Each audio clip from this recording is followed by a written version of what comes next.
अस्सलामुअलैकुम। मोहम्मद अज़हर सिद्दीक अपने programme mess views के साथ हाजिर खिदमत है। 28 जून 2022 बरोज़ मंगल शाम 7 बजे आप प्रोग्राम देख रहे होंगे। पाकिस्तान तहरीक इंसाफ केस जीत कर भी हार गई। क्यों हार गई वो तफसीलात मैं प्रोग्राम के आखिरी हिस्से में आपके सामने रखूँगा। आपके सामने मैंने कल बता दिया था 5 मुनज़्ज़फ़ अरकान का केस जीत लिया। क्या वो काम आ सकेगा? अभी नहीं आ सकेगा। और ज़िमनी इलेक्शन तक मैं आपको बात पहले भी कह चुका, तो सारे मामलात ज़िमनी इलेक्शन तक चलेंगे 17 जुलाई पर। और 17 जुलाई में अगर पाकिस्तान तहरीक इंसाफ 12 से 15 सीटें ले जाती है तो मेजॉरिटी इनके पास रहती है और हुकूमत यही करेंगी। सवाल है ले जाएगी या नहीं ले जाएगी, ये भी मैं आखिरी हिस्से में बात करता हूँ आपके साथ। लोड शेडिंग वाला मामला आपको पता है मैंने उठाया हुआ है। दरख्वास्तों पर समाअत हुई है। दरख्वास्त पर जस्टिस शाहिद करीम और लेस्को, नेपरा और जितनी भी डिस्ट्रीब्यूशन कंपनियाँ उससे जवाब तलब कर लिया। और अदालत का बड़े वाज़ेह रिमार्क्स थे कि आइंदा हर हालत में जवाब दाखिल किया जाए। साबका हुकूमत ने बिजली की इंतहाई महंगे मुआहदे किए, लेकिन बिजली का बहरान अभी जारी है। पूरी दुनिया में मुल्की सतह पर होने वाले मुआहदों पर नज़रसानी होती है और 2013 में अरबों रुपए निजी पावर प्लांट्स को दिए गए, लेकिन अभी तक बिजली के बहरान पर काबू नहीं पाया जा सका। हुकूमत जो है ना, बिजली का बहरान संजीदा नहीं ले रही है। बिजली का बहरान इस वक्त पाकिस्तान का अहम तरीन मसला है। बिजली मिल नहीं रही। हुकूमतों ने टैक्सों की भरमार कर दी है, इंडस्ट्री बंद हो रही है। हुकूमत इन मुल्की मसाइल की तरफ तवज्जो देने के बजाय दीगर कामों में मसरूफ़ है। ये मौजूदा हुकूमत की बात कर रहा हूँ, इम्पोर्टेड गवर्नमेंट की बात कर रहा हूँ। अदालत हुक्म को फौरी तौर पर लोड शेडिंग ख़त्म करने का अहकाम दिए। अब ये जो बात सारे हैं ना, ये मैंने सारी अदालत के सामने बात रखी है। जस्टिस शाहिद करीम साहब ने कहा कि अगर इंडिया को ले लें तो वहाँ ऐसी चीज़ों के मुआहदे हैं, लेकिन वो टूवर्ड नेचर हैं, टूवर्ड नेशन। आप रिवाइज़ कर सकते हैं, ठीक कर सकते हैं, लेकिन पाकिस्तान के मुआहदे में अगर ऐसा करते हैं तो इंटरनेशनल कोर्ट ऑफ आर्बिट्रेशन में जाते हैं और इम्प्लीमेंटेशन फिर पाकिस्तान में अंदर आकर होती है। मैंने कहा जी मैं तो गुज़श्ता 15 साल से ये कोशिश कर रहा हूँ कि ये काम ठीक हो जाए। अब LNG अब आ नहीं रही है। शोर डाल रहे थे, चलें छोड़े, मैं जो बातें दोहराना नहीं चाहता, जो मैंने मीडिया पे गुफ्तगू की है ज़रा वो सुन लीजिए। अजहर भाई, पेट्रोलियम मसनूआत के हवाले से आज केस की समाअत हुई है, उसकी बता दें। अब वाकई हुकूमत ने टाइम मांगा है। मैंने कहा जी ये आप खुद देख लें, 119 रुपये डीज़ल बढ़ गया, 84 रुपये डीज़ल बढ़ गया है। और कोई पॉलिसी हैं तो ले आएँ, कानून के मुताबिक बताएं कीमतें कैसे बढ़ा सकते हैं, कैसे लगा सकते हैं। मसाइल होंगे अपनी जगह इनके, लेकिन ये कौम को सेटिस्फाई तो करें कि किस बुनियाद पर ये टीके लगाए जा रहे हैं। अपना अदालत ने रिमार्क्स दिए कि ये बिल्कुल ये मामले सारे हैं बुनियादी हकूक़ से मुतल्लिक़ हैं। अदालत की इसमें मुआवनत करें और बताएं कि किस तरह से। मैंने तो कहा या तो ओगरा फिक्स कर देना, मुझे कोई एतराज़ नहीं है, या कोई पॉलिसी ले आएँ। इनके पास है ही कुछ नहीं है, हवा में कीमतें फ़िक्स कर रहे हैं, इससे कौम को नुकसान हो रहा है। अदालत ने तमाम तरीक़े से जवाब मांग लिया, जिसमें वफाकी हुकूमत भी है, ओगरा भी है, मिनिस्ट्री ऑफ एनर्जी भी है, कि आइंदा तारीख पर अदालत को मुतमईन करें। अब चलते हैं दूसरे अहम इशू की तरफ, वो है लोड शेडिंग में पेट्रोलियम प्रोडक्ट्स की। जो ये भी जुडिशल एक्टिविज़म पैनल से दरख्वास्त है।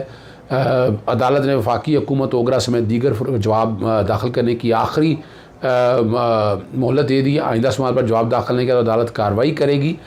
आलमी मंडी में, मार्केट में पेट्रोलियम कीमतों की, मसनूआत की कीमतों में कमी हो रही है और हुकूमत गैर आइनी और गैर कानूनी तौर पर पेट्रोलियम कीमतों में इजाफा कर रही है।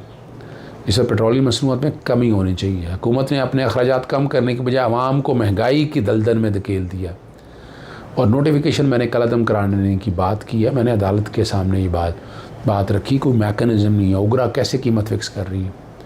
वफाकी हुकूमत एक अदालत का एग्जेक्टिव एक्शन के जरिए। मैंने कहा ये नहीं हो सकता, कोई पॉलिसी है तो लेके आएँ, वरना कीमतों का तरीका लेके आएँ। चलें ये भी जो गुफ्तगू मैंने मीडिया पे की है वो सुन लीजिएगा। अजहर भाई, नेपरा के हवाले से आज जो समाअत हुई है, अदालत की जानिब से क्या कहा गया? देखें, ये बुनियादी तौर पर पेट्रोलियम की कीमतों के अंदर और बिजली की लोड शेडिंग और कीमतों के कॉन्टेक्स्ट में समाअत हुई है।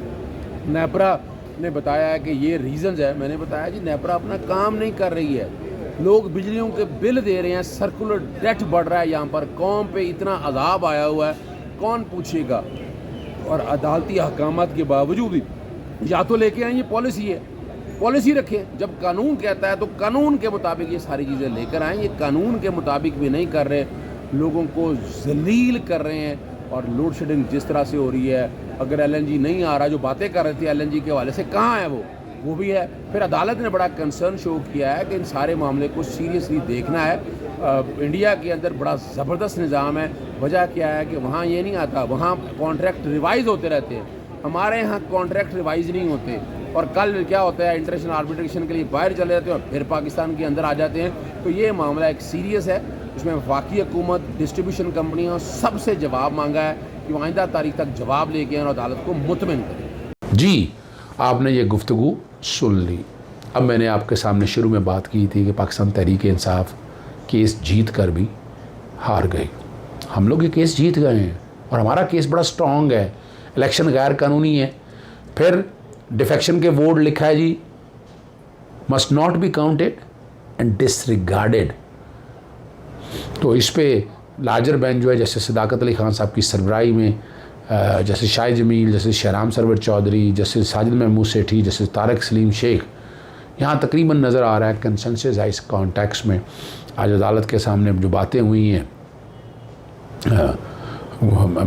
अदालत के रिमार्क्स थे, फुल बेंच में गवर्नर के इख्तियारात के ख़िलाफ़ और दीगर केसेस भी आए हैं, और हमज़ा शरीफ के इलेक्शन और हल्फों के ख़िलाफ़ अपीलों की समाअत। और अदालत ने जो उस वक्त तक बातें हुई, मैं अदालत में मौजूद था, मैंने मीडिया पे जो गुफ्तगू की है ज़रा पहले वो सुन लीजिएगा। आज़म भाई, सबसे अहम केस लाहौर हाई कोर्ट में हमजा शहबाज के हवाले से इस वक्त ज़ेर समाअत है। समाअत 12 बजे तक मुलतवी हुई है। क्या आज ये फैसला मुतवक्के है? आज ये फैसला मुतवक्के बिल्कुल इस कॉन्टेक्स्ट में है कि अदालत ने 63 का जजमेंट पे इम्प्लीमेंटेशन का कह दिया है और वो 25 वोट काउंट नहीं होंगे। अब 16 अप्रैल के लिए वापस मामला चला जाएगा, जिस दिन इलेक्शन होने हैं, जिस दिन वज़ीर आला के लिए इलेक्शन होने हैं, उस दिन ये अपना 25 वोट निकाल के बाकी देखा जाएगा आर्टिकल 130 सब आर्टिकल 4 के तहत कि रीकाउंट दोबारा इलेक्शन होगा। जो प्रीजो में बात की है कि जिसके पास मेजॉरिटी है। अब यहाँ ये अदालत से कहा है कि जो 5 मुनर्रफ अरकान हैं उनका तो अभी नोटिफिकेशन होना पड़ा हुआ है, वो 5 मुनर्रफ अरकान आते हैं तो तब जाके इलेक्शन जो है ना ये फ्री एंड फेयर इस कॉन्टेक्स्ट में होगा।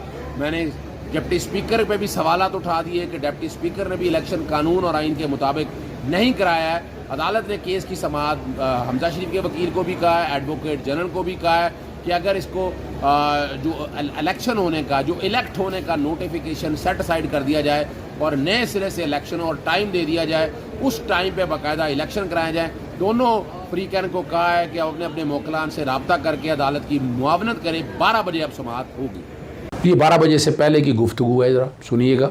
जब दोबारा समाअत शुरू हुई और यहाँ उससे पहले जो बातें हैं वो मैंने सारी आपके सामने रख दी हैं। और अदालत का रिमार्क्स थे कि हम इन सारी चीज़ों को देख लें, सुप्रीम कोर्ट की जजमेंट पे अमल दरामद अगर करना है तो 16 जुलाई पे वापस जाना पड़ेगा। अब 16 जुलाई पे अगर अदालत वापस जाती है तो 25 मुनर्रफ अरकान के वोट तो काउंट नहीं होंगे।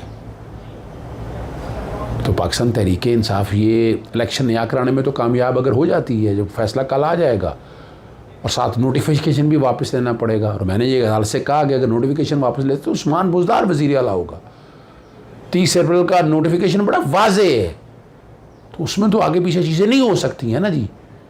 लेकिन अदालत है कि डिफेक्टो डॉक्टर आई ने उसके जो इतने काम किए हैं वो सबको प्रोटेक्शन देने के हवाले से, हो सकता है बजट के हवाले से भी बातें हों, तो हालांकि वो बजट वगैरह हमने सेपरेट चैलेंज किया हुआ है, वो हम अलहदा प्रोसीडिंग है। वो सुबह मैं अदालत से बात भी करूँगा कि हमारी अलहदा प्रोसीडिंग चल रही हैं, ख़ास तौर पर बजट के कॉन्टेक्स्ट में भी।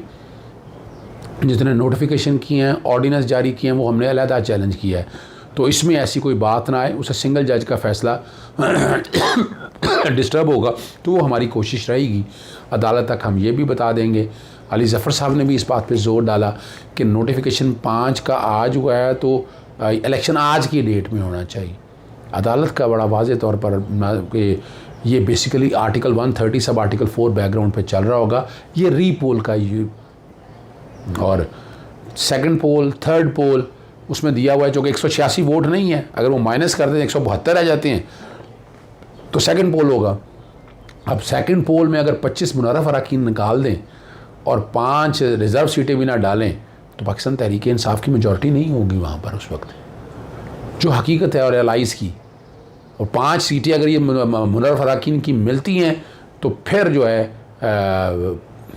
चौधरी परवेज़ लाई और पाकिस्तान मुस्लिम विकाफ और PTI के जो उम्मीदवार हैं वो इलेक्शन जीत जाएंगे यहाँ। और हमारी कोशिश यही है, लग यही रहा है कि हमें ये सुप्रीम कोर्ट में मामला चैलेंज करना पड़ना है और सुप्रीम कोर्ट में हम लेकर जाएंगे, इसको यकीनन लेके जाएंगे सारे मामले को, कि ये वाली जो बात है कि को वारंटों के हवाले से उसको हटाएं, हटा के जब को वारंटों से जब हटेगा, अब री इलेक्शन होना है या क्या होना है, सेकंड आना है या थर्ड पोल आना है, ये बैठ के उस वक्त तय होगा। नए नॉमिनेशन पेपर दाखिल होने चाहिए, मेरी ज़ाती राय यही है, नए नॉमिनेशन पेपर दाखिल हों, दोबारा सारा इलेक्शन का प्रोसेस सारा नए सिरे से हो। ये कानूनी जो तशरीह मैं समझता हूँ, मैं आपके सामने ये रख रहा हूँ। मैंने मीडिया से क्या गुफ्तगू की है ज़रा वो सुन लीजिएगा इस बारे में। बेंच ने हमजा शरीफ के हलफनामे के बारे में और उसको हटाने के हवाले से केस की समाअत कल तक के लिए मुलतवी की है। एडवोकेट जनरल पंजाब ने वक्त लिया है। आज अदालत के सामने ये बात काफ़ी हद तक क्लियर हो गई है कि सुप्रीम कोर्ट के फैसले का इतलाक होगा और माजी से होगा।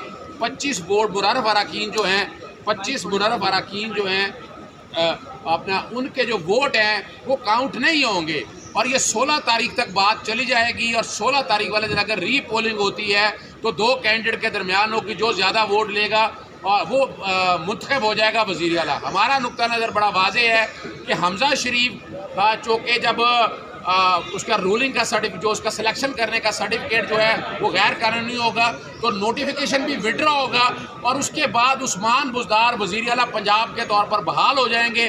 फिर चाहे 1 पोल हो या 2 पोल हो, और लेकिन ये 16 तारीख में पोल नहीं होगा जी, आज की डेट में पोल होना चाहिए, क्योंकि 5 जो हैं मुनर्रफ अरकान जो हैं वो बाकायदा नोटिफाई करने का लाहौर हाई कोर्ट ने कह दिया है। इन 5 को भी इलेक्शन में हिस्सा लेने का हुक्म फरमाया जाए।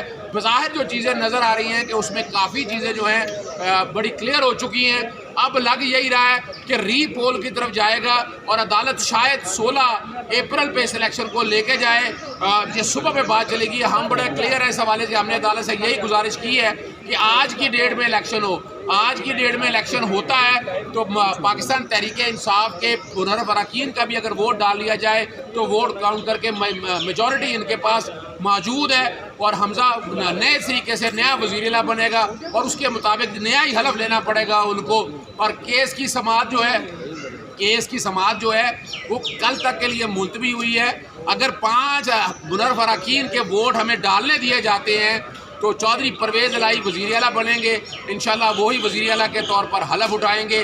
सवाल अब ये 5 मुनर्रफ अरकान के वोट डालने पे है, ये अब सुबह समाअत होगी। उम्मीद है अज़हर साहब, अभी आपने कहा कि दोबारा जब ये केस के फैसले की तरफ जाएगा तो बुज़दार वज़ीर आला के तौर पर आएंगे और फिर इलेक्शन होगा।